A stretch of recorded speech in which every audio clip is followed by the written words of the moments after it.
Hi, I'm Valerie Engelhart, and in this video, I am going to be doing something a little different, and that is, I'm starting with a sketch. I pulled out this fountain pen that I bought while I was in Victoria using some of my birthday money, but because I usually paint and don't draw, I am looking for a reason to use it. And so I thought, what if I draw with a fountain pen, because then that way I can't erase, and as I'm drawing, I'm for the most part, challenging myself to not lift the pen off the paper. That way my lines have to be confident, but they can be sketchy, and I definitely cannot erase. I've got a reference image off to the side on my iPad. I got a photo of a woman off of Unsplash. It's one of my favorite sites to use for reference photos. Brought it into Procreate and added a cloud and some trees because I want to do a surreal portrait. And I don't usually do these, so there's a lot of like new. I am using Kuretake Shadow Black paints for this, and I'm also using Canson XL watercolor paper. It is a cellulose paper. Typically it is not my favorite to use, but its effects are interesting enough in that because it's cellulose, you usually get very pronounced watercolor blooms, and that's what I want. I want a lot of texture that is uncontrolled, so I sketched half the face, mapped out some of the shoulder, and then I went in with the reddish black and used that to like add some life to the cheeks. I'm mapping out the nose and the lips, a little bit of roundness to the chin, and then some purple to suggest where an ear is going to be. And I'm using my usual brush, the size 8 silver black velvet round brush. Now for this, I'm going to be leaving a lot of the face white. Anywhere where I want there to be a highlight, I'm just going to leave the white of the paper. And I don't want to do a lot of... One thing I like to do, especially when doing a face, is to have gradual transitions, and I don't like to leave hard lines.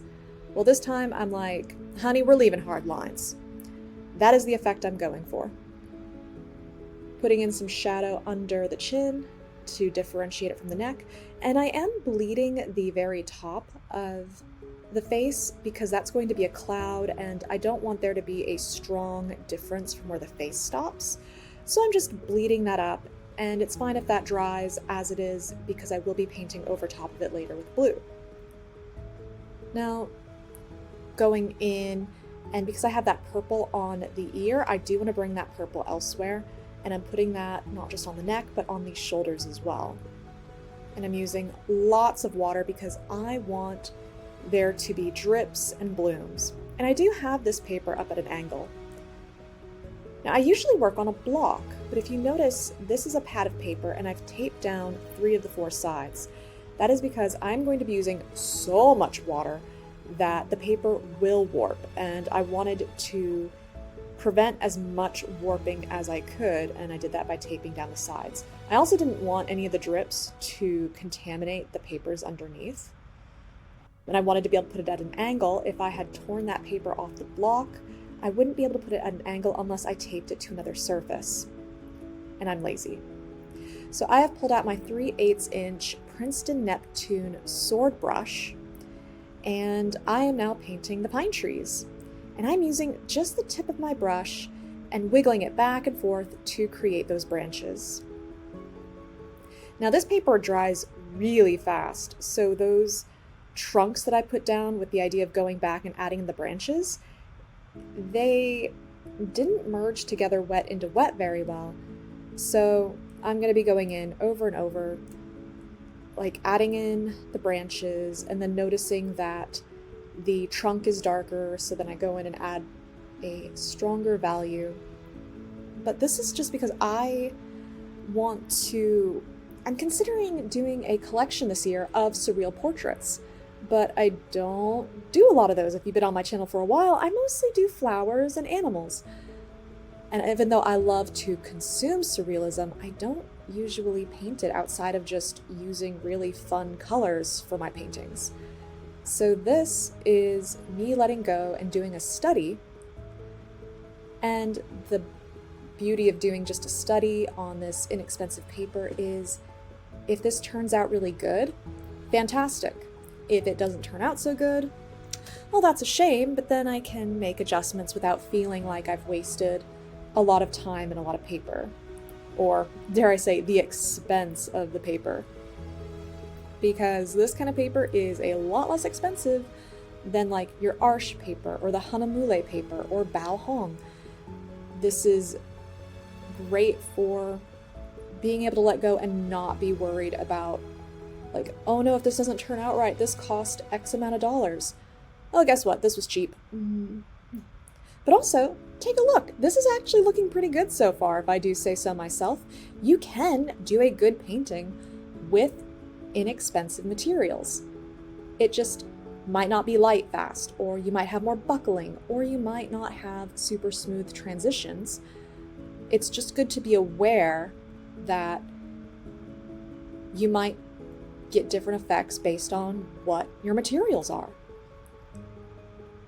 So while I do encourage people to use professional paper, 100% cotton, 140 pound at least in the weight, it's fine. Use whatever you got. Use whatever you want. Practice. I just want you to paint. Because when I'm painting, the noise and just incessant buzzing of the world can fade into the background and I can lose myself in the world that I'm creating.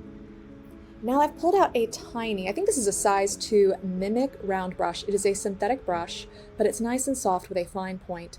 And I'm using more of that reddish black to add in just some darker value for the nostrils, the division of the lips, as well as like those corners. And just adding small marks here and there because I do want there to be a little more shape and form in my painting. I will say on this paper, even though it doesn't lift quite the same as my Fabriana 1264 paper, it does have a tendency to lift. So if you're going to be doing those layers to create shape and form, when you bleed it out and blend it away, just be very light with your brush and mindful of the water content on your brush as well as the dampness of the paper. So I don't usually paint clouds. We're going right into the cloud on her head. I had to let this dry, so look at all of those beautiful blooms on her shoulder. That is what I wanted. I wanted that crazy texture. But I don't really ever paint clouds. And I probably should have done a little practice one on a scrap piece of paper on the side, but I just YOLO'd it. I pulled out a really large mop brush. I think that's a size a 4 maybe? I just wanted to grab something that I knew would hold a lot of water. And then I went in kind of following the sketch that I had on the side, or rather my little pieced together reference image. And it's looking pretty good, but I do know that like there's usually shape and form to clouds. And so I go in with a darker color, and I mean, it's good. I really wish, looking back, and also looking over at my painting right now because it's sitting on my desk, I wish I had left the cloud a much lighter value. Also, even though I'd let the paper dry, apparently it wasn't absolutely completely dry. And so the path of the water, once it got to her shoulders, didn't quite do what I wanted it to do. And I like uncontrolled drips, but these are a little too thick.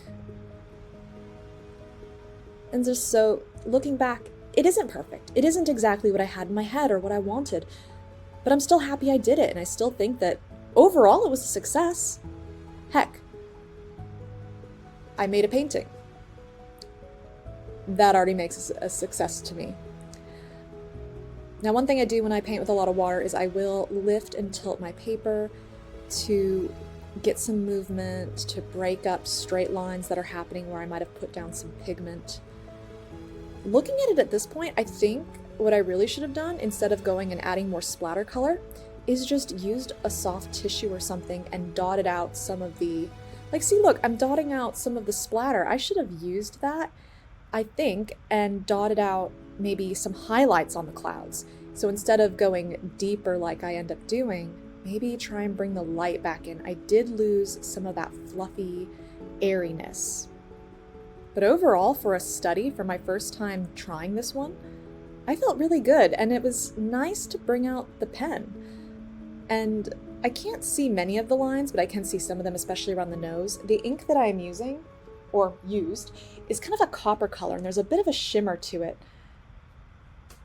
But I could have easily have just used a pencil and used the same technique of not lifting my pen. And then I could have either left those graphite lines or erased them once the painting was completely dry. Also, this painting, even though it was taped down, there was so much buckling.